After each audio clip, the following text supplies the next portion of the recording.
Vamos a empezar, sí. Vamos a empezar. Por cada reproducción me tiene que monetizar. Pero tranquilo que los videos no tienen tanto. No va para otros. Pero va a ponerle un contador a ver cuántas veces lo vieron y ahí monetizo. Bueno, es por joder.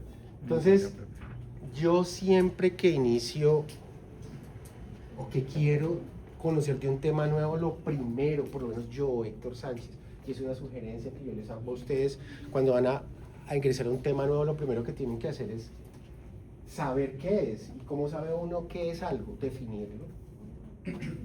O sea, si yo voy a hablar de... Ahora que, hoy era la ceremonia de inauguración de los Olímpicos de invierno en Milán. Entonces uno dice, ay, ¿qué deportes olímpicos de invierno a mí me gustan? El curling. ¿Qué es esa vaina? Ese que con esas piedritas que las empujan así, y uno con oscurita delante limpiando y todo eso. Eso es como deporte de viejitos pensionados. Pero si usted le dice, a mí me gusta eso, chévere, ¿qué es? Usted tiene primero que averiguar qué es para poder saber de qué va a hablar. Porque usted no puede hablar de algo que usted desconoce. Si usted le preguntan qué es un automóvil y usted nunca en su vida ha visto un automóvil o sabe que es un automóvil, pues no puede hablar de un automóvil. Entonces lo primero que vamos a ver es, ¿qué creen ustedes que es la refracción subjetiva? O sea, y lo primero, cuando uno habla de refracción subjetiva, que ya de entrada tiene algo, es acá en nuestra profesión que estamos haciendo, tenemos técnicas objetivas y técnicas subjetivas, ¿cierto?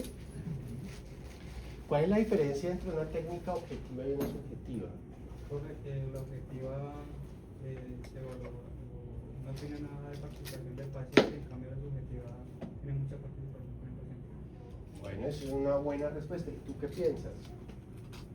¿Sí? Pues para mí. Era de. No, tranquila, pero ya arrancaste. Pues para mí, objetiva es lo que yo encuentro como explica el paciente. Y la subjetiva es como con ayuda del paciente la que me va a ayudar a darle la fórmula. Ok, pero recuerden que hay test que son totalmente objetivos y que son subjetivos. Entonces, cuando hablamos de algo objetivo y cuando hablamos de algo subjetivo, entonces si generalmente hablamos de un test objetivo, podemos pensar que en un test objetivo el paciente es pasivo. O sea, el paciente... No tiene participación. Sí, claro que tiene participación, pero no activa. Es pasivo. Es pasivo.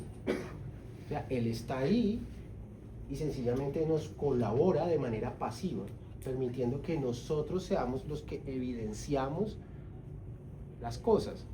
O sea, el paciente no sabe que él tiene sombras con ni que tiene sombras contra, ni que la queratometría está inclinada o que no se puede contactar. Él no sabe eso, él sencillamente se para y le dice a usted, quédese quieto, abra bien el ojo, parpadee todas las veces que quiera. Eso, él se limita a eso, una participación pasiva. Pero cuando estoy hablando de un test subjetivo, el paciente es totalmente activo. Y entonces, por ejemplo, cuando voy a hacer un test del PPC LEGO, me hace el favor y me informa el punto donde se vean dos luces separadas, una de color roja y una de color amarilla. Pero recuerde que la roja se va a cambiar al lado contrario de donde usted tiene el filtro, porque usted le explicó por qué. Y listo. Y entonces le dice, ahí. Entonces fue totalmente activo. Entonces nosotros venimos de un proceso de pasividad del paciente en el cual le decimos, mire allá al frente, siempre mire allá al frente, y yo hago, y vamos a pasar a un proceso de refracción subjetiva. Por tanto, ¿qué creerías tú que es una refracción subjetiva? Por lo que leíste, por lo que entendiste, por lo que sabes, ¿qué crees que es? Se basa completamente en la comunidad del paciente. Se basa en la comodidad del paciente. Ok. Con lo que le ve. ¿Qué dice la energía? La refracción subjetiva es aquella con la que el paciente reporta sentirse cómodo sin, como que sin alterar su sistema motor. ¿Cómo se alterar su sistema motor? Muy bien, muchas gracias. ¿Tú qué opinas? No opinas. Ok.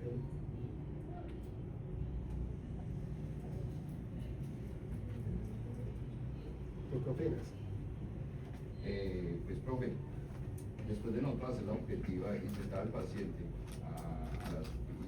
y ya el paciente presentado le decimos cómo ve cuando hacemos la retinoscopía y tenemos pues como la fórmula, ya el paciente va a decir qué letras ve, o sea, qué pena, o sea, cuando el paciente ve ya las letras, entonces empieza a mirar y empieza a decir, no, veo borroso, pues es totalmente con la ayuda del paciente, tú le vas cambiando, de pronto le vas cambiando el eje, le vas moviendo el eje, o sea, ya es como la opinión del paciente, cómo se sienta mejor, según qué visión logra hacer mejor, Okay. definiendo pues ahí la... Okay.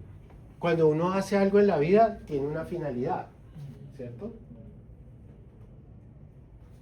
Cuando yo le llevo una chocolatina a una persona, yo lo hago una finalidad, ¿cierto? Cuando yo vengo a estudiar, tengo una finalidad. ¿Por qué te vas?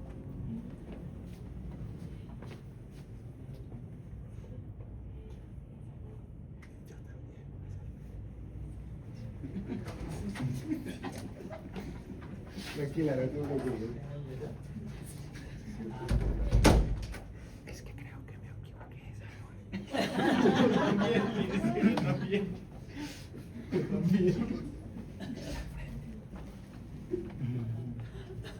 Qué pecado. ¿Qué sería? Creo que yo no sabía si ver toda la clase o... No, porque creo que yo estaba lo hice adrede, por eso le dije, ¿y tú qué opinas? No, yo no opino. Perdida. Las contra. Lo que intentamos ni estadística. Nada la bioestadística. Qué pecado. Ahí está la bioestadística. Pero bueno, estuvo chévere. Bueno. Y se le atraviesa la mitad, le dice que porque se Ella es va de tercero. Ella es de tercero. No, pero es que dan papaya, parce. ¿Sí o no? Y entonces está quedando grabado. Bueno, entonces cuando uno hace algo tiene una finalidad. O sea, nosotros no hacemos... Todas las actividades que hacemos las hacemos con algo. Ay, no, es que yo, por salvar el mundo, porque yo quiero... ¿no? Sí, hay una finalidad. ¿Cuál es la finalidad por la cual yo hago una refracción subjetiva? Santiago, ¿qué se te ocurre? Pues, para mí la finalidad es que el paciente llegue a su mejor agudeza visual con la que él se sienta cómodo. Puede llegar a un 0-0, pero con incomodidad o dificultad. Ok, gracias. Benavides. Sí, pues la finalidad de hacer la refracción subjetiva es que a partir de la refracción objetiva comenzar a mejorar su agudeza visual y que él se sienta más cómodo. Entonces dice, no, pues aquí veo mejor, acá no me veo bien, y ya así que no sienta mareos y que no difundido.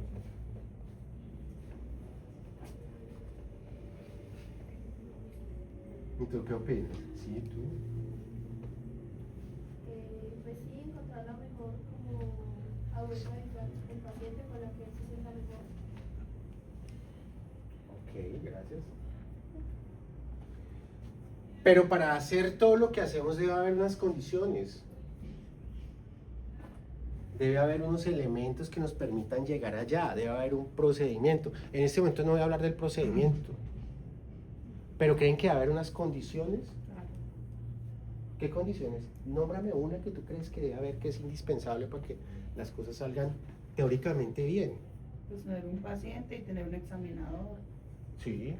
Tener un estímulo que pues para un estímulo de prototipos y test para el paciente y también un criterio.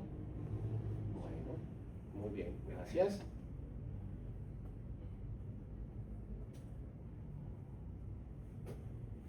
¿Tú qué opinas? ¿Qué condiciones crees que debemos tener para que la refracción subjetiva salga bien? ¿Qué se te ocurre?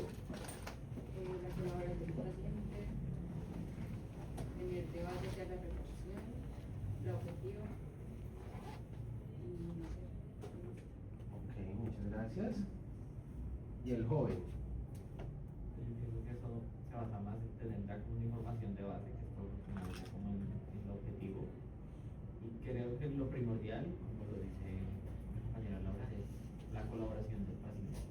El Lo paciente que primordial. ayude mucho en el tema de la reflexión. Paciente que ayude. Ok. También tener como claros los conceptos. Explicarle bien al paciente que es. Explicarle claro al paciente que Muchas veces, por ejemplo, en el rojo verde no explican bien o algo y ahí es donde hay. Es que en el subjetivo prácticamente el paciente es el que hace el examen ahí.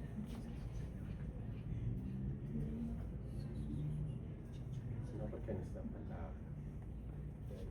Bueno, entonces vamos a empezar. Ya tengo como una idea clara. Entonces primero voy a tratar de hacer una pequeña definición. Y entonces dice que cuando yo hablo de refracción subjetiva es un procedimiento o conjunto de procedimientos, porque no hay una sola refracción subjetiva, hay muchas refracciones subjetivas, pero básicamente es un conjunto de procedimientos o un procedimiento en el cual hay comparación entre lentes. Porque usted está preguntando, ve mejor acá, ve mejor acá. Entonces, le estoy diciendo, compare lentes. Y el paciente reporta sobre lo nítido que ve. Estamos hablando de darle al paciente su mejor opción. Esto es trascendental. Comodidad. Y cambios en su visión. Miren lo que estoy diciendo. Que yo al paciente le pongo unos lentes y lo hago comparar entre unos lentes para que él me diga, me reporte, me haga saber, me haga conocer dónde ve mejor, dónde ve más cómodo y si hay muchos cambios en su visión. ¿Y cuál es la finalidad? Mire, ahí estamos dando una finalidad. Para encontrar la combinación esferocilíndrica que brinde la máxima agudeza visual posible. Y ahí falta una cosa que lo hice adrede. De manera confortable, o sea, de manera cómoda. Entonces no es solo ver bien, es ver de manera cómoda. Porque usted puede tener una excelente visión, pero no sentirse cómodo. De ahí que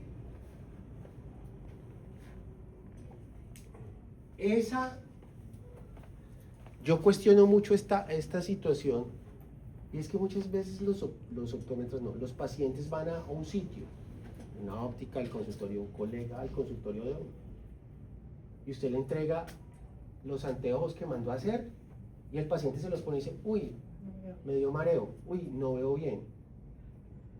Y muchas personas le dicen, tranquilo que le falta adaptación. Eso en una semana máximo se le va a quitar. Eso no debería ser así. ¿Quién ha comprado zapatos aquí? Levante la mano el que ha comprado zapatos aquí. Levante la mano el que compra un par de zapatos que le quedan apretados o le quedan chicos. Sí, yo conozco gente que a veces los compra porque son los únicos que le convienen, entonces se los llevan para la casa, los meten a la nevera, los taquean con... Les echan agua, les echan un poco de cosas. No hay problema. Pero vea, de 30 a 1. Cuando usted compra algo, o yo no compro un pantalón que me queda apretado, me apriete las piernas, porque es incómodo. Usted compra algo con lo que se siente cómodo. Entonces decirle al paciente, no, eso se le va a quitar, no. Porque cuando usted hace el subjetivo, usted lo va a poner a ver bien y cómodamente.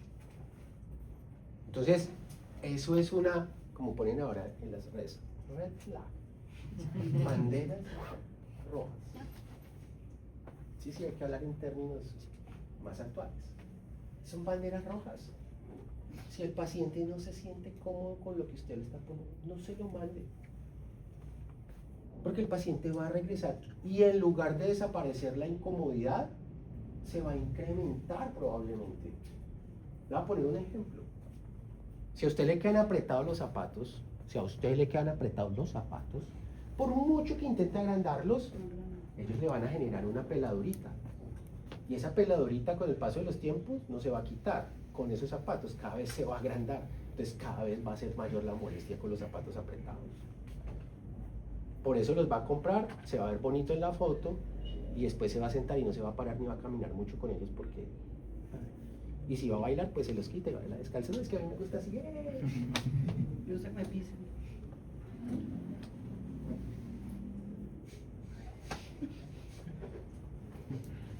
Ay. Y esa amiga suya. Pero yo no Y esa dije amiga que suya. le pisaran los pies, mal pensado.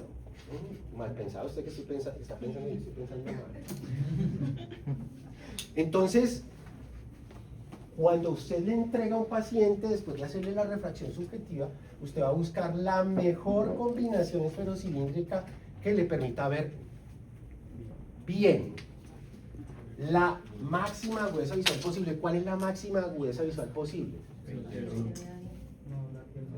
Con la que se sienta cómodo. No con la que él se sienta cómoda, la que él pueda tener. Si el paciente llega al 0,0, pues el 0,0. Pero si el paciente no llega al 0,0, hasta donde él alcance.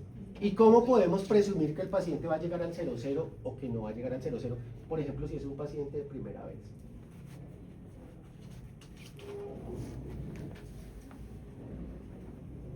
Le quedó medio lapicero.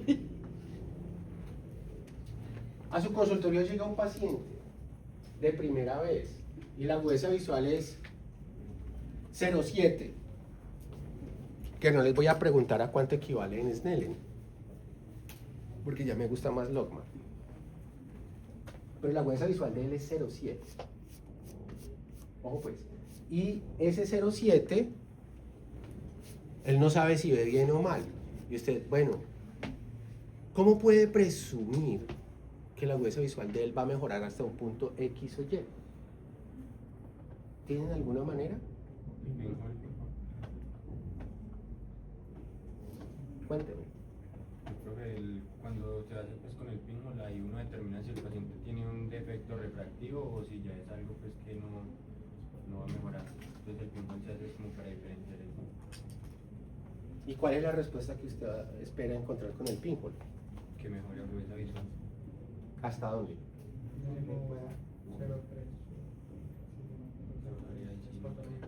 Pues él va a mejorar.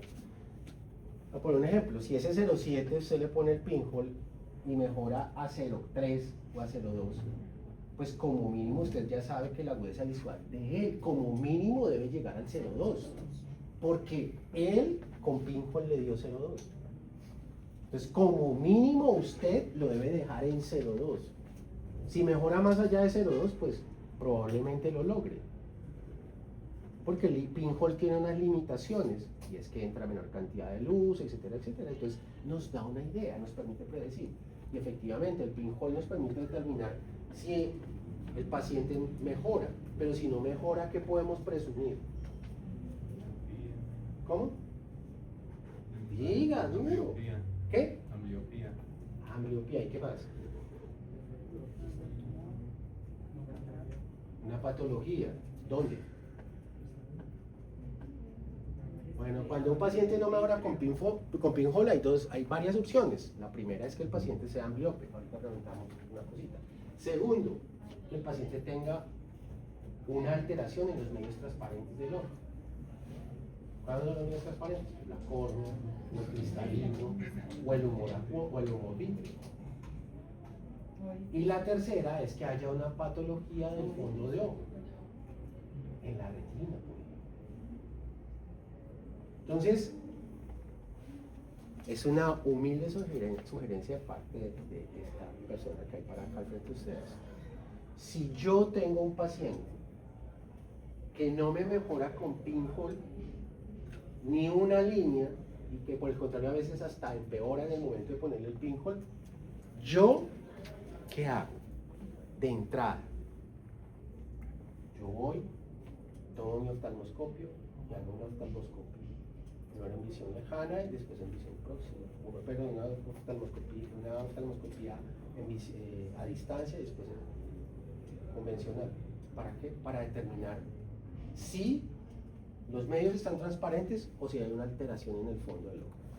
Si los medios no están transparentes, pues baila, puedo sentar la lámpara de hendidura y determinar si es, por ejemplo, una catarata, qué tipo de catarata es. Perfecto. Y si veo una alteración en el fondo de ojo, por ejemplo en el área macular, pues ya sé que no me va a mejorar. Pero si veo todo perfectamente clarito, entonces puedo empezar a presumir que hay una ambliopía, ¿cierto? ¿Cuál es la definición de ambliopía? Que tú conoces, que te han contado, o lo que entiendes por ambliopía. No sabría cómo explicarlo. ¿Y Samantha? Es cuando el cerebro suprime la imagen de un ojo afectado, así que por ende solo se ve por el ojo que está bueno, por decirlo así. Lo que me estás diciendo es supresión, pero no me estás dando el concepto de ambliopía.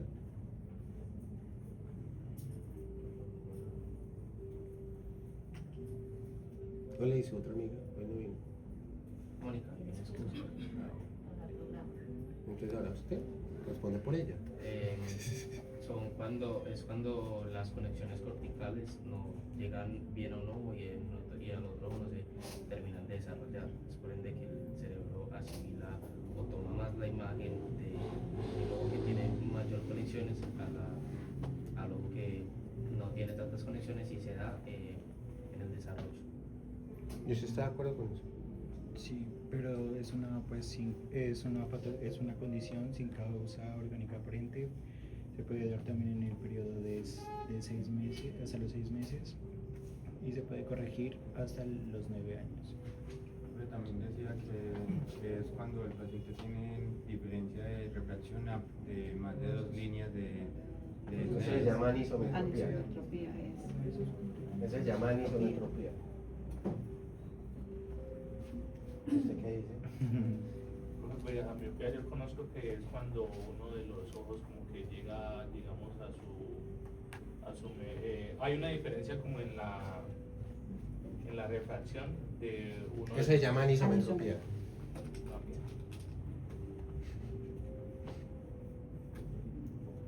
Acá nuestro compañero que le gusta que lo pisen, dijo ella, dijo algo que es básico y muy importante.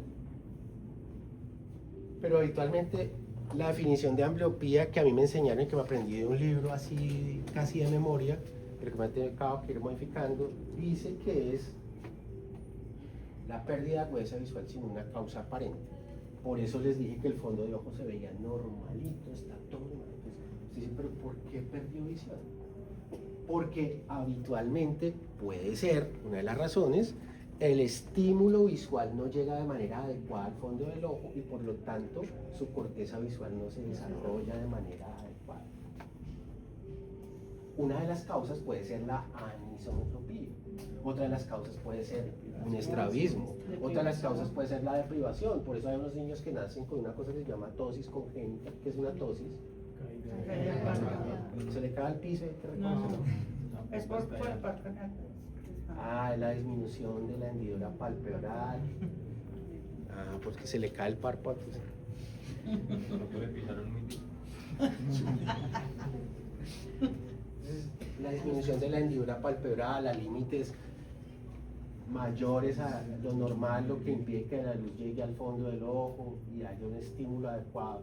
Por lo tanto, no hay una adecuada estimulación cortical, y a pesar de que no hay nada, el cerebro no interpreta la imagen de manera nítida, porque no ha recibido estimulación. Entonces sería como si usted se sentara un año en esa silla, sin moverse de ahí, y al año siguiente se intentara parar a salir corriendo de ahí. Como sus músculos han estado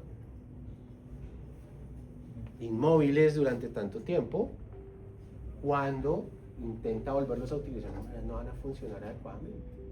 Y acá es un proceso muy crítico, dígame. Ambliopía también se parte una catarata congénita. Sí, claro. Porque no llega luz al fondo de ojo y no hay un estímulo adecuado. O porque el ojo está desviado, entonces la luz no llega a la fobia, sino que llega a otro punto. O porque hay un defecto refractivo muy grande y la imagen que forma el ojo es borrosa. ¿Listo? O también hay una consideración que dice que a veces se considera ambliopía cuando hay una alteración de carácter patológico que no es proporcional a la pérdida de agudeza visual. O sea, a pesar de que hay una alteración de carácter patológico, esa alteración no está directamente relacionada o en relación con la cantidad de visión que se pierde. ¿Vale?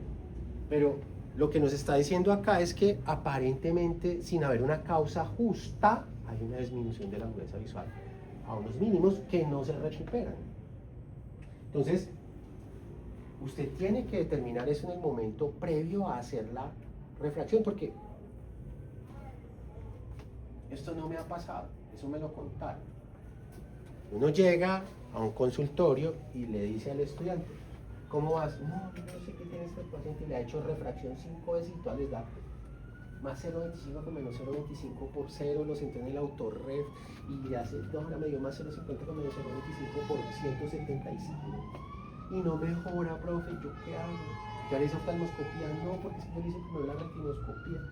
Yo le mira al fondo y tengo un foco de retinitis cicatrizal en el área macular y el paciente no mejora y el estudiante no le ha hecho fondo de ojo nunca. Y no sabe que puede durar ahí 20 días haciéndole retinoscopía y su el paciente no va a mejorar. Bueno, es que el paciente me está... se me fue el nombre de la palabra. Simulando. No, el paciente no está simulando, el paciente tiene una alteración y usted no la ha determinado. Por eso le estoy diciendo acá que en este caso usted puede establecer una prioridad y saltar. Cuando usted no salta, tiene que seguir un orden regular. Entonces la historia clínica, a ver si estoy haciendo un paréntesis, la historia clínica tiene un orden y ese orden es predeterminado, pero no porque a Andrés Solorzano le haya gustado que la historia clínica sea así, o porque a Mónica Márquez, o porque a Lady Barbosa, o porque a John Jairo Valencia les hayan gustado así, sino porque sencillamente ese orden tiene una lógica. ¿Qué es lo primero que usted hace a un paciente?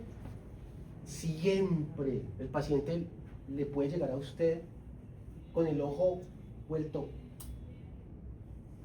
R, no le puse la R, rojo, echando sangre. ¿Y qué es lo primero que usted hace? Usted hace la anamnesis, pero después de eso lo primero que hace es medir la capacidad visual que ese paciente tomara agudeza visual. Es lo primero que usted hace. Siempre, siempre toma la agudeza visual. Y después, ya viendo lo que hay, genera un proceso. Pero si el paciente está como la señorita, o señora, como la señorita, como el señor, que usted le ve los ojos, usted pues, sigue un proceso normal, porque no hay que priorizar en nada. Entonces, ¿qué hace? Agudeza visual, como ella tiene lentes, entonces hago la lensometría. Después de la agudeza visual, ¿qué hago? Un examen externo previo, después del examen externo previo, ¿qué hago? Una oftalmoscopía, después de la oftalmoscopía, ¿qué hago? Una evaluación motora, listo. Pero no, los estudiantes llegan y es que como yo me demoro más haciendo la retinoscopía, entonces le toman los datos al paciente, le toman la agudeza visual y se van a hacer retinoscopía, porque eso es lo que yo más me demoro. Y después empiezan a devolverse y empiezan a saltar. Y por eso es que no pueden generar una hipótesis de lo que el paciente tiene. Porque cuando usted hace la secuencia lógica de la atención de su paciente, puede generar una hipótesis. Entonces, si usted toma a su paciente como un proyecto de investigación, entonces usted va a escribir un artículo, y que tiene un artículo de investigación, como si estuviera Mario acá. ¿Qué tiene artículo de investigación? Es que tiene un encabezamiento. ¿Y cuál es el encabezamiento? Pues el paciente, los datos del paciente. ¿Sí? ¿Y qué más dice? Tiene una introducción. La introducción es la huesa visual, todo eso. Tiene una metodología, que es la metodología. Todo lo que hacen ustedes después de saber la huesa visual de ahí para allá. Y hace uno una hipótesis. ¿Qué hipótesis? Cuando el paciente se para de la silla y usted va a tomar la huesa visual, por lo que le dijo por anamnesis, usted ya debe presumir algo. Después tiene una toma de información, que son los resultados. Los resultados es lo que usted anota en la historia clínica. Tiene unas conclusiones. ¿Cuáles son las conclusiones? ¿Qué va a hacer? ¿Qué va a hacer con el paciente? La disposición. Y finalmente, los artículos, por ejemplo, de investigación, tienen unas recomendaciones. ¿Cuáles son las recomendaciones? Para hacer una remisión, un control, una adaptación de lentes de contacto. Así de sencillito es el evento. Por eso es que todo lo que usted ve en todas las materias tiene que estar encadenado. Pues que nada sobra. Porque usted lo tiene que mirar como un todo al paciente. Se debe tener en cuenta las características y las necesidades del paciente. Esto es re importante. Pero triple importante. Súper importante. Porque no es lo mismo una persona de 50 años que una persona de 20 años. No es lo mismo una persona que trabaja en un banco a una persona que es deportista de alto rendimiento. No es lo mismo una persona, no estoy menospreciando, el vigilante de la institución, a un señor que trabaja en una finca recogiendo café. No es lo mismo uno que estudia a uno que no estudia. Porque el gasto de su visión es mucho más alto. Porque lo que usted está invirtiendo es más alto. Esas son las necesidades y cuáles son las características del paciente. Hay pacientes que son quisquillosos, que son cositeros, que son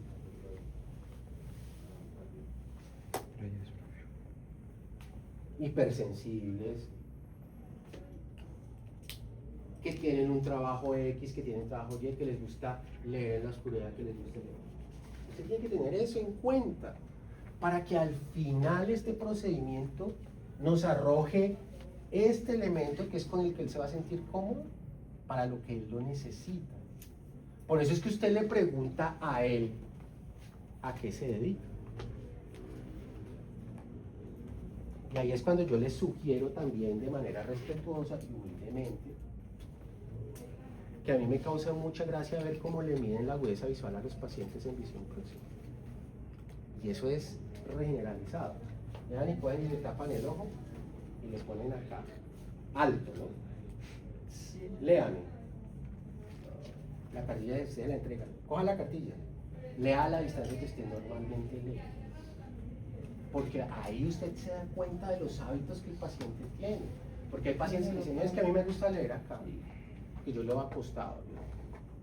No, a mí me gusta leer acá, porque lee ahí por tal cosa. Entonces usted dice, venga, hagamos, bueno, usted no mira lo que dice, pero venga, miremos a ver cómo le va acá.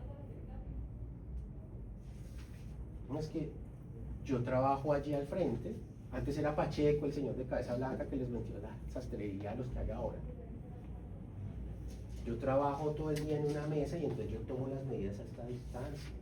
Yo no le puedo calcular la adición para esto porque cuando él me va a mirar acá, no la va a alcanzar a ver. Entonces va a empezar a hacer así. Doctor, me canso de la cintura porque me tengo que agachar mucho para estar mirando los números del metro.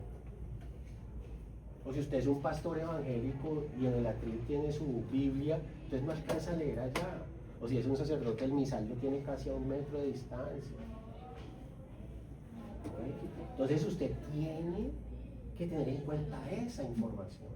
Aparte de eso, las manos de nosotros están abajo con respecto de nuestra cara, por lo tanto, generalmente nosotros leemos acá abajo, nosotros no leemos acá, y ustedes le ponen al paciente a leer acá, es súper incómodo.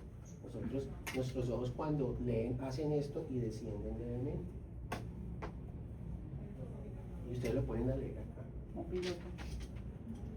Si es un piloto, y entonces ahí necesita, y por eso a veces para ellos hay que hacer cosas especiales donde la adición viene arriba.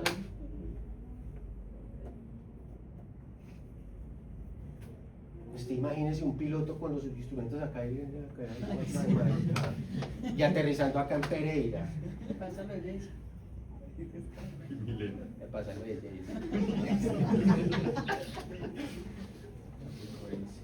Chaplin. Entonces sí ve que hay cosas, ¿por qué las cosas a veces no son exitosas? Porque obviamos cosas que aparentemente no son importantes y todo es importante. Y mire que no hemos pasado la primera. No hemos pasado la primera. Pero vamos a pasar de la primera. ¿Qué horas son? 11:44. Entonces, yo les voy a hablar de unos componentes que son esenciales y que son importantes y que son trascendentales para que el proceso salga bien. El sujeto, a su paciente, aporta respuestas que ve mejor, que ve peor y sensaciones de comodidad. Cuando el paciente participa bien, cuando usted lo instruye, cuando usted le dice qué va a hacer. Por eso les pongo, y siempre pongo el mismo ejemplo estúpido. ¿Por qué los menores de edad deben entrar acompañados a consulta? Porque ellos no entienden muchas cosas. Entonces usted coge a un niño de 8 años y le va a hacer oftalmoscopía y se le arrima y está solo. Entonces cuando sale, ¿y qué le hizo el doctor? Ma, se me arrimó a la cara como si me fuera a dar un beso. Este man es pederasta y lo demanda y no hay problema ahí, pues. Es más, si la persona es adulta y dice, venga, va a hacer un examen, va a arrimar mucho a su cara, no se asuste, usted le explica. Puede parpadear, siempre mira al frente, porque si usted se le arrima a una persona, o sea, no hay nada más tenaz que alguien invada su burbuja, su espacio propio vital. Es más, hay personas que no les gusta que las toquen, porque tocar a alguien es un acto casi de agresión, porque estoy invadiendo su espacio. Hay algunos que les gusta que los toquen, que los pisen.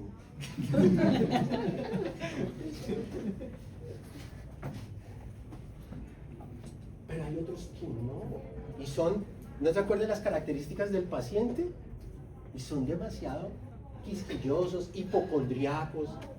Entonces usted, todo eso lo tiene que detectar cuando su paciente llega. O por lo menos presumirlo, porque usted empieza a ver la actuación de las personas. Solamente como le responde. Se da cuenta, esta es buena persona, es mala persona, es bravo, es serio. Tengo que manejar esto, a este puedo echar chistes así, Tiene puedo que echar ser chistes. psicólogo. Exacto, porque tiene que. Psicólogo. Por eso es que les enseñan psicología. Aprender a manejar Hay al pacientes que paciente. solamente quieren llegar a contarle el problema a otro. Sí, hay viejitos que llegan a pagarle usted la consulta y no le dicen nada, sino porque en la casa nadie les pone cuidado, y están allá sentados en una esquina, nadie les pone bolas, y llegan allá y pagan para que usted los oiga. Es en serio, y eso va a pasarles, créanme que les va a pasar muchas veces en su vida. Eso esto me pasa mucho. Entonces, esas son las características del paciente. Entonces, para que usted lo debe instruir, y hay métodos que son mucho más complejos. Imagínense si el paciente es discapacitado de su voz. ¿Y usted cómo hace? Hay que aprender lenguaje de señas. Pero es que una cosa es las señas que uno normalmente hace y otra cosa es el lenguaje de señas. Y si él no lleva intérprete y usted no sabe el lenguaje de señas, ¿Cómo escribir? Escriba. O si el paciente, o si viene la niña que viene de España con el sugar que se trajo de España, pero el sugar no es español, sino es por allá sueco, y el man no habla sin inglés y ustedes no hablan inglés. ¿Y usted cómo se comunica con el man? Llama a Betty. No, es que es en serio, porque eso pasa. No llegan las niñas a mitad de año con sus amigos que traen de España a comprar las monturas y las cosas. Aprovechemos, papi, y que te hagan a ti también, mi amor, el examen, y van y se lo sientan normal allá adentro. Y con los manes vienen largos de billetes, pues van a decir lo que sea. Pues dale que saco una polla. Pero por supuesto. Sácale. Poner la cartilla ya. Entonces, pues, fíjese que usted tiene que tener eso, un nivel de comunicación. Examinador, dirige la comparación. O sea, usted tiene que saber qué le pide al paciente. Y esto me pasa todos los días. Y voy al PPC con filtro rojo, por ejemplo. Dígame cuando vea 2 luces. Eso es lo que dicen su paciente. Dígame cuando vea 2 luces.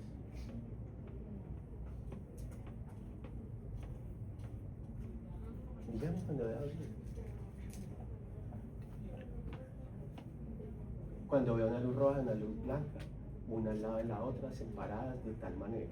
Porque le tiene que explicar que de tal manera. Porque si no le explican, el paciente no va a entender. Y por eso les dan respuestas inadecuadas. Si ustedes le explican, vea, yo voy a poner 2 lentes, con uno va a ver mejor, o con el otro va a ver mejor, o si ve igual me avisa.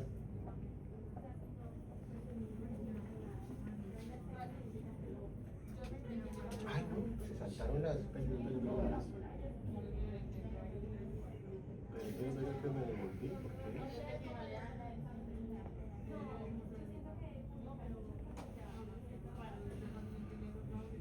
El estímulo visual.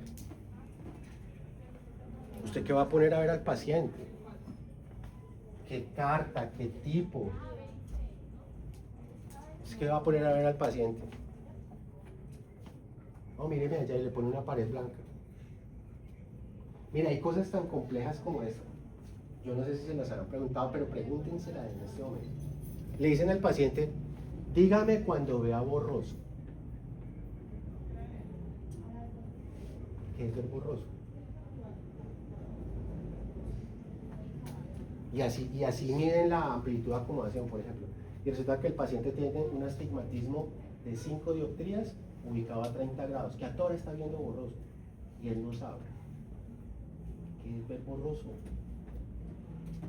Pero si usted le pone, por ejemplo, la cartilla y dice, léame hasta cuando no alcance, y ni siquiera usted tiene que decir hasta que no alcance, porque léame en voz alta, el paciente está leyendo y cuando deja de leer, porque ya no vio. Dígame dónde veo borroso. El paciente sabe que es ver borroso, entiende que es ver borroso, conoce el significado de la palabra ver borroso. Borroso, probablemente yo tengo una concepción de lo que significa borroso, pero probablemente él tiene otra. Entonces, por ejemplo, ayer que estaba en la presentación de mis estudiantes de segundo semestre, les decía, es que dependiendo de la parte del país de donde ustedes vengan, las palabras significan una cosa diferente. Yo no sé qué significa ver borroso acá, qué significa en Santander, qué significa en La Costa, qué significa en Nariño, en Putumayo. Probablemente significa algo diferente. Yo tengo que verificar que el paciente me entienda para que yo me pueda comunicar con él y él me responda de la mejor manera posible para que el resultado sea exitoso. Mire toda la implicación que conlleva todo lo que yo hago. O sea, nosotros estamos pendientes de lo que él nos diga, pero somos responsables de instruirlo a él de manera adecuada para que nos responda bien. Si no lo instruimos bien, probablemente él no nos responda bien. ¿Y de quién es la responsabilidad? Nuestra. ¿Ok? Y una de las cosas es el criterio de decisión. Vamos a llevarlo a la máxima agudeza visual posible para ese paciente. o sea, no 20-20, porque si los ojos de él no le dan para 20-20, sino para 20-30, pues 20-30. 20-30, confortable.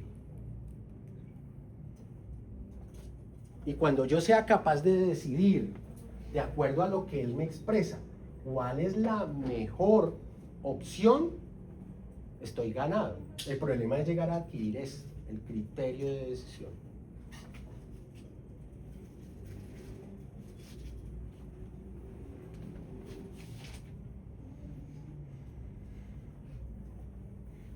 Características clínicas. Entonces, obviamente cuando voy a hacer un subjetivo depende de la opinión del paciente y del juicio.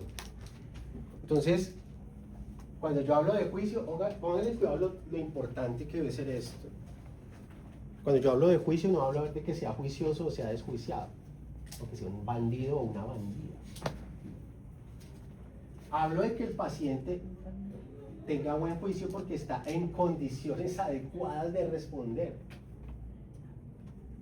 ¿Usted se imagina un paciente bajo los influjos de una sustancia psicoactiva? Un paciente, como me llegó el otro día acá a la consulta, una viejita como de 70 años, estaba linda y dice: doctor, yo soy bipolar, pero hoy no me tomé los medicamentos. Si más tarde cuando viene le estoy haciendo mala cara, no se asuste. Tranquila. Pero no, usted hace lo mejor que puede, pero ya sabe que si de un momento a otro resulta una vaina, No se asuste. no asuste. No me asustó. ¿Qué? Me dijo que va a poner bipolar y me asusté. ¿Es que bipolar sea una asesina serial? Usted no sabe el paciente. Si el paciente se lo dice, pues usted está relajado porque sabe que en cualquier momento usted puede meter el grito. Por eso es que, por ejemplo, acá en la clínica ustedes no deben cerrar la puerta del consultorio. Porque la puerta del consultorio cerrada implica que hay mayor intimidad y hay mayor posibilidad de algunas cosas indebidas tanto para ellos como para ustedes. Por eso nosotros como docentes nunca les permitimos a ustedes que cierren las puertas. No porque vayan a hacer uy, no supiera todo lo que hacen en los consultorios. Pues los salas, consultorio. Entonces, Los pueden amortar almohada. Allá donde los pidan. no es eso. Es que sencillamente estamos protegiendo ciertas cosas. Sí, los roban. ¿Sí? Por eso es que ustedes no deben abandonar el consultorio y dejar a su paciente. Si ustedes no conocen al paciente que hay ahí y salen y se van, ¿me prestan una montura? Me prestan una montura y el paciente ahí tienen la plata, tienen el estuche, tienen cosas, y el paciente llegó y el paciente es cleptómano. Ya las cosas inconscientemente. Es una enfermedad de carácter psicológico en la cual los pacientes tienen tendencia, las personas tienen tendencia a apoderarse de cosas que no son de ellos por no utilizar el término robar. Pues lo hacen inconscientemente. Sí lo hacen, no inconscientemente, de manera involuntaria. No, exacto. Sencillamente ellos le gustó y se lo llevó y listo. Ya. Así no lo necesite, sencillamente porque lo quiere tener y se lo llevó. Y no mide las consecuencias y dentro de su escala de valores y desde su parte mental eso no está mal. Porque sencillamente ella lo quiere y se lo lleva y busca la manera de llevárselo. O sea, no va a decir, me lo voy a llevar porque me gustó, gracias, me lo regaló. No, está esperando que usted se descuide. Y usted, vaya, lo ponen a perder. No. Entonces, es eso. Entonces, usted también identifica si el paciente está, por eso usted pregunta, ¿consume algún medicamento? ¿Para algo? Sí, es que yo estoy medicado psiquiátrico, ¿qué toma? Tal cosa, se la tomo. No, ¿por qué? Que ustedes no crean. Antes me asustaba, ahora, yo no sé si acá, pero en casi todos los salones del programa hay estudiantes medicados psiquiátricos. La generación de ahora sufre de estrés. Sí, es en serio. Sí, Falta sí, que le sí, den sí. juguete. No, si los toca peor, que son la generación de cristal y se rompen, Sí. eso no puede quedar ahí. No, vea, hay muchísimos estudiantes que están medicados y ni siquiera es por cuestiones de las enfermedades de salud mental son tenaces. Les voy a contar el caso de un estudiante que yo tuve hace un tiempito, no muy largo. A mí el estudiante no me caía bien porque no teníamos una buena relación, pero igual el man se portaba bien y nada con él. Y llegó a su práctica último semestre y empezó a desempeñarse y el man iba re bien, y yo súper contento. Y le dije, vea, usted sabe que usted no me cae muy bien, pero estoy muy feliz con su desempeño, sus notas son excelentes. Cuando de un momento a otro el man empezó a enfermarse. Y con unas respuestas todas raras y te cuento. Y no se lo llevaron del médico, tenía una alteración neurológica que probablemente para ese entonces llegaron a pensar que iba a generar una cirugía. Y no, lo manejaron a partir de medicamentos psiquiátricos. Entonces el man la prueba, no, sentí lo que es la despersonalización. Y yo, ¿qué es eso? No, profe, es como que uno llega y es como que nada le importa, uno es diferente, si hace frío, si hace calor. Bueno, y medicado. Por una condición física lo medicaron para controlarle, porque estaba generando unas respuestas físicas que no eran con... Había un quiste en una parte del cerebro, en el lóbulo temporal, que le estaba generando unas respuestas de carácter casi psiquiátrico y todo el mundo estaba pensando que era crazy. Había otro niño que generaba unas reacciones en el salón, uno estaba en clase cuando de pronto metía un ¡ah! Y empezaba a gritar y temblar, entonces este man parece poseído. No, en serio. Y que tenía, ya se graduó también, y que tenía un foco epiléptico en una zona que le generaba esas respuestas. Y todo el mundo, no, ese man parece poseído, no, y todo el mundo lo apartaba y nadie en el salón, era pues por allá. Y cuando le ¿no? Droga, medicamentos psiquiátricos, juicio del paciente.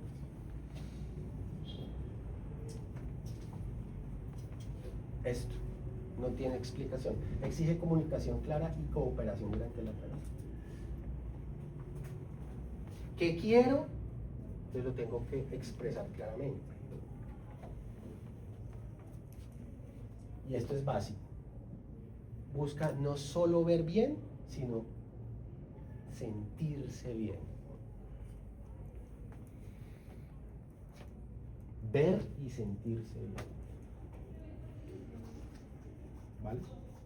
A veces es mejor un 20-20 feliz y no un 0-0 feliz y no un -0-1 incómodo. Porque pacientes de -0-1 hay millones, pero no se sienten bien. Por eso vienen a la consulta. Y la combinación dioptríca final puede diferir de la refracción objetiva. Casi nunca el valor de la retinoscopía es el valor del subjetivo. Casi nunca.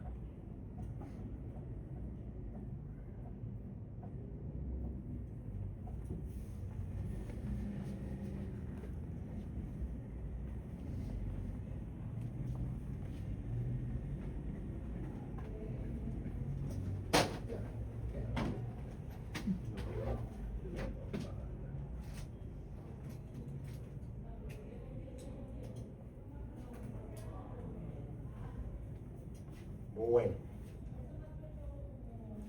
entonces vamos a ver cuál es el principio básico de toda refracción objetiva. Y lo pongo grande. Dice, obtener el máximo positivo posible con el cual se logra la mejor agudeza visual. La pregunta es ¿por qué? Por eso la pongo en rojo para que así se vea.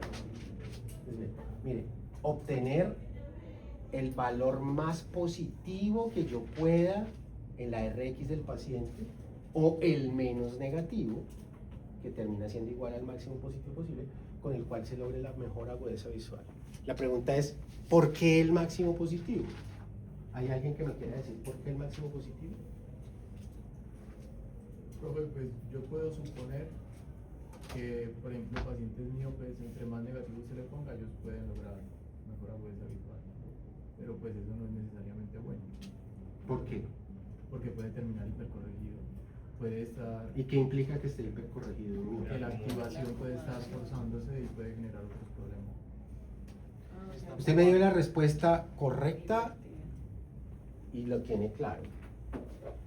Cuando yo dé el máximo positivo posible, estoy buscando que la acomodación esté lo más relajada posible. Lo más relajada posible. Es probable que en algunos pacientes, por ejemplo los hipermétropes jóvenes, que son hipermétropes facultativos, sea muy difícil de relajar la acomodación.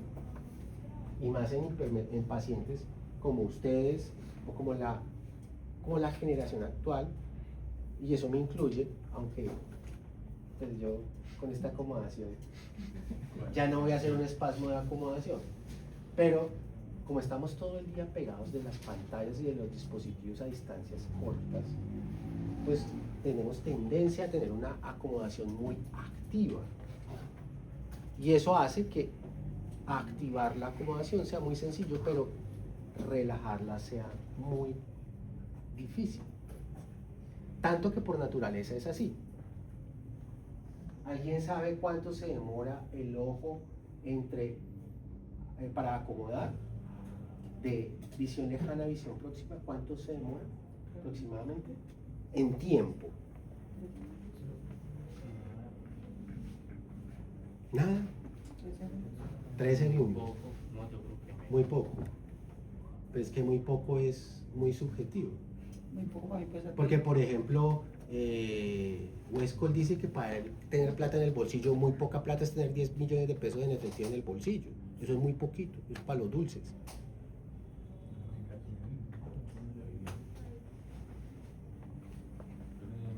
Pues no es, dependiendo de Si cada no es, sistema. dígame lo que es, no lo que no es. Dependiendo de cada sistema visual. De cada Dependiendo de paciente. cada sistema visual de cada paciente. No. NPI. Yo creo que menos de un ¿Cómo? segundo, ¿no? Menos de un segundo, 0,3 o 0,5 segundos.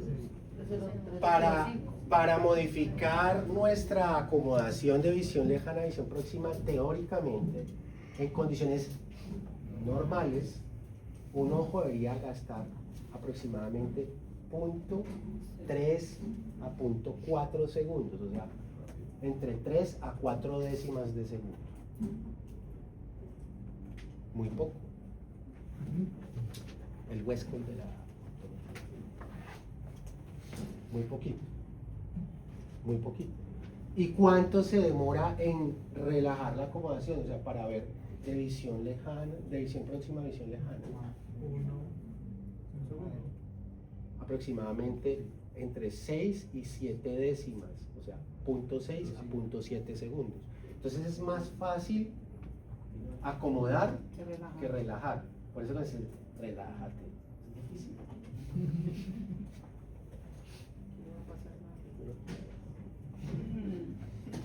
Eso no lo han oído nunca. No lo han oído nunca.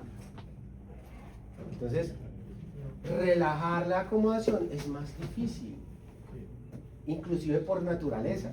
Y estoy hablando, por eso es que cuando nosotros medimos la flexibilidad de acomodación con un +2 -2, hacemos al menos 9 ciclos por segundo, porque se gasta menos de un segundo. Entonces, si él es capaz de activar y relajar la acomodación 9 veces en menos de un minuto, sería, pongámosle un segundo por cada vez, serían 18 segundos que él invertiría en eso. Y mire que el paciente, no, es que no es capaz de, no relaja, no activa. Le estamos dando un periodo de tiempo grandísimo.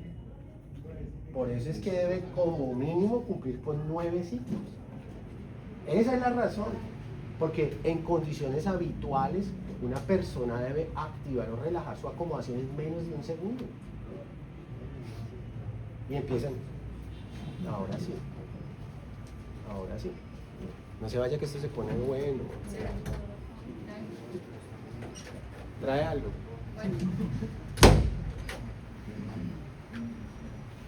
Por eso, porque debemos,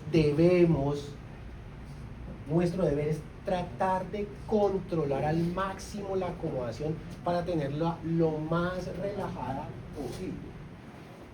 Lo máximo que podamos en cada paciente. Si usted controla la acomodación, porque cuando usted hipercorrige a un paciente miope, le está activando la acomodación, y cuando usted corrige a un paciente miope, más allá, o sea, lo hipercorrige, lo está convirtiendo en un hipermétrope facultativo y va a empezar a presentar todas las características de un hipermétrope facultativo. Y es que en condiciones de alto uso de su acomodación se va a agotar más rápidamente porque está acomodando más. ¿Y quién es el responsable? Usted, que lo hipercorrigió y lo puso a hacer cosas que él no estaba acostumbrado a hacer. Ah, pero es que se ve más bonito. Uy, se ven más negritas las letras. Sí, ese. No, ese. Se ven un poquito más chiquitos, pero se ven más negritas. Esa. Ah, el paciente es más bacano, pero ¿y después qué?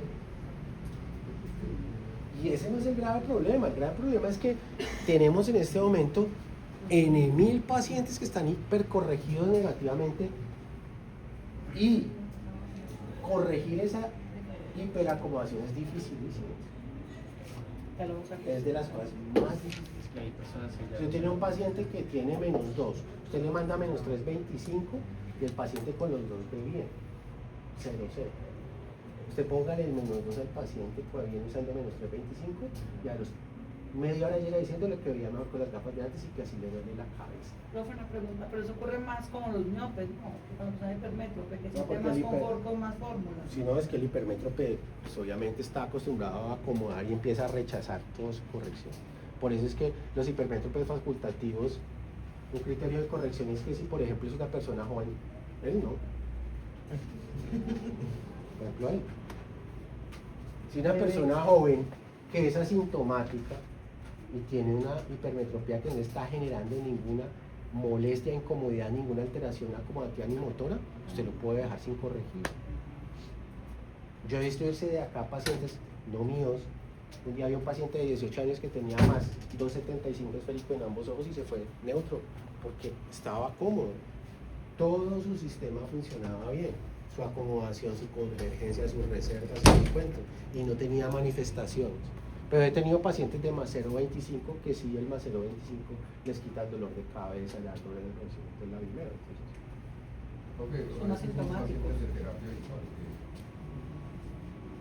No necesariamente, eso depende. Por eso yo no puedo generalizar porque yo debo tener todos los criterios claros en mi paciente para saber qué va a terapia visual.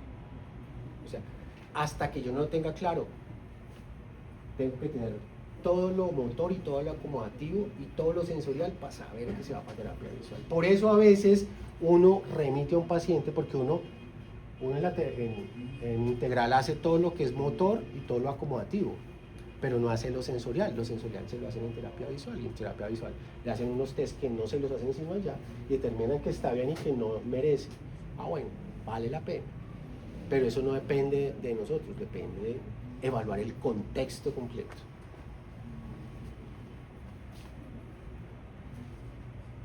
Entonces, refracciones subjetivas hay de varios tipos.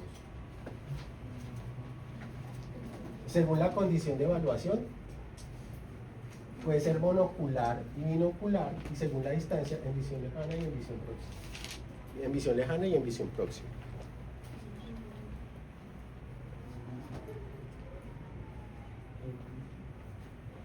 Entonces,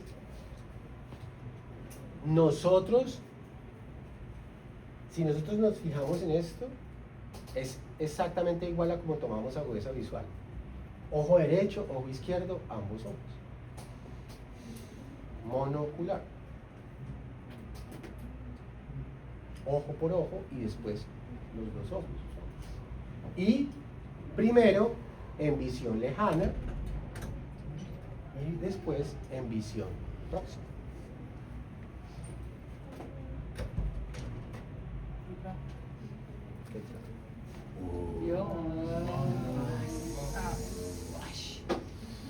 Yo le decía mamá no al probar, mejor bombón.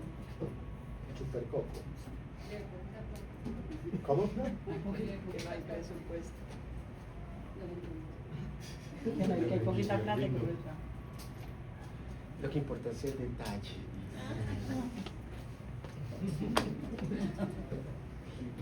Pero es que los compañeros hablan claro, las drogas. Y tienen varios pasos. A mí me gusta mucho los pasos que describe el doctor Mark Rosenfield en su libro que se llama Optometría. Optometría, pues optometría en español, porque él habla de cuatro pasos básicos a través de los cuales uno hace una subjetiva de visión legal. Y son estos 4 pasos. Estos son los 4 pasos que Mark Rosenfield, y a mí particularmente, a Héctor Sánchez son los que más le gustan. Uno, lo primero es determinar una esfera inicial. Después de que usted tiene clara cuál es la mejor esfera con el paciente, que el paciente tiene, determina el eje del cilindro, después el poder del cilindro y por último hace una última determinación final de la parte esférica. Y esto es lo que hace uno, por ejemplo, cuando hace dialmas en borronamiento, cilindro cruzado.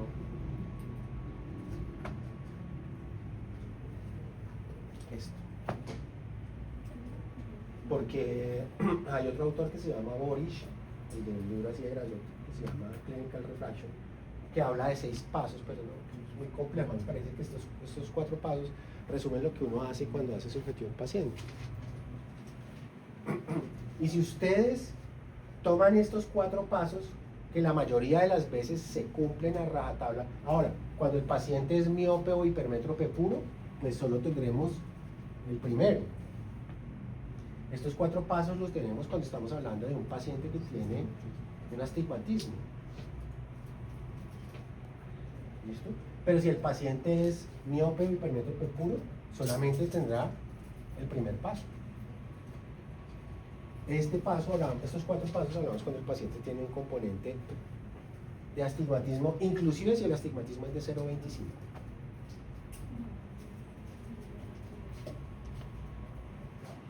Horas. 12:15.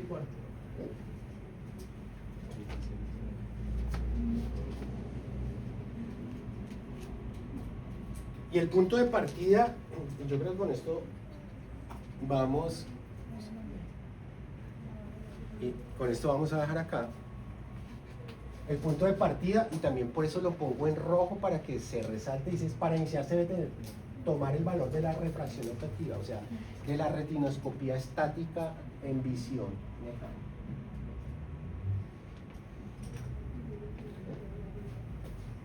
Y se debe partir de una muy buena retinoscopía. Por eso ayer les dije que yo no hablo de retinoscopía perfecta. Hablo de una excelente calidad de retinoscopía. ¿Por qué motivo? Porque si usted no hace una buena retinoscopía, los resultados que va a esperar usted al hacer el subjetivo probablemente sean contrarios a lo que usted está esperando. Por ejemplo, el paciente tiene +1 con -1 por 10. Supongo un ejemplo. Y a usted les dio neutro con -0,50 por 165. Y entonces ustedes sientan al paciente y empiezan a hacer el procedimiento y el paciente le empieza a describir una serie de respuestas que no son coherentes con lo que a usted les dio. Ustedes empiezan a enloquecer. ¿Listo? Entonces usted debe tener ¿qué es una refracción de buena calidad? Una retinoscopía en la cual usted se aproxime lo máximo posible al valor del defecto refractivo que tiene el paciente. O sea, que usted sea capaz de hacer una retinoscopía bien. Por eso no hablo de perfección en retinoscopía, y ayer les expliqué por qué. Pero deben tener en cuenta, miren que ayer les hablé de eso, la distancia pupilar, la distancia del vértice y el ángulo pantoscópico.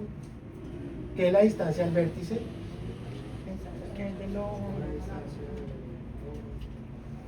La distancia que hay desde la cara posterior del lente al vértice anterior de la córnea, o a la cara anterior de la córnea. Porque, por ejemplo, en fórmulas grandes, si está muy alejado, muy acercado, muy cerca, muy próximo, el valor de la corrección puede ser grande. Por eso es que cuando ustedes hacen lentes de contacto y la corrección es de más o menos 4 dioptrías superior a ese valor, tienen que aplicar tablas de distancia al vértice, porque la fórmula de lente de contacto no es la misma que la fórmula de los anteojos. Por ejemplo, un paciente que tenga un lente de contacto puesto en sus ojos de -13, la corrección de visión lejana en anteojos debe ser por ahí -17 o -18. Puede variar hasta 4 dioptrías. Entonces, si usted tiene un -5 acá, como a 2 centímetros, a un -5 acá, la sensación va a ser diferente. Por eso, cuando ustedes tienen pacientes que tienen fórmulas altas en anteojos, deben procurar que no sean monturas de puente fijo si el paciente es narizoncito él, sino monturas con plaquetas que permitan modificar la posición hacia adelante o hacia atrás para ponerlo lo más cerca posible. Y que los lentes, la montura no sea tan grande, porque entre mayor sea el poder, el porcentaje de aberraciones en la periferia va a ser mucho más alto. ¿Y qué es el ángulo pantoscópico? La inclinación que es la montura. Como el rostro no es plano, igual la montura debe ir con cierto ángulo.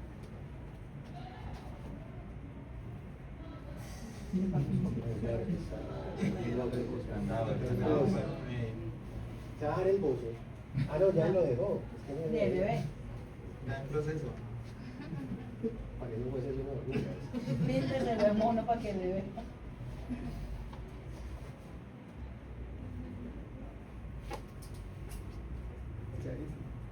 Eso está terminado. No, es con cariño, él sabe. Es cariño. Ustedes no se han dado cuenta que las personas con las cuales yo no tengo buena relación de amigos, porque siento que les está pegando en cambio, son muestras de cariño, pero es que me caen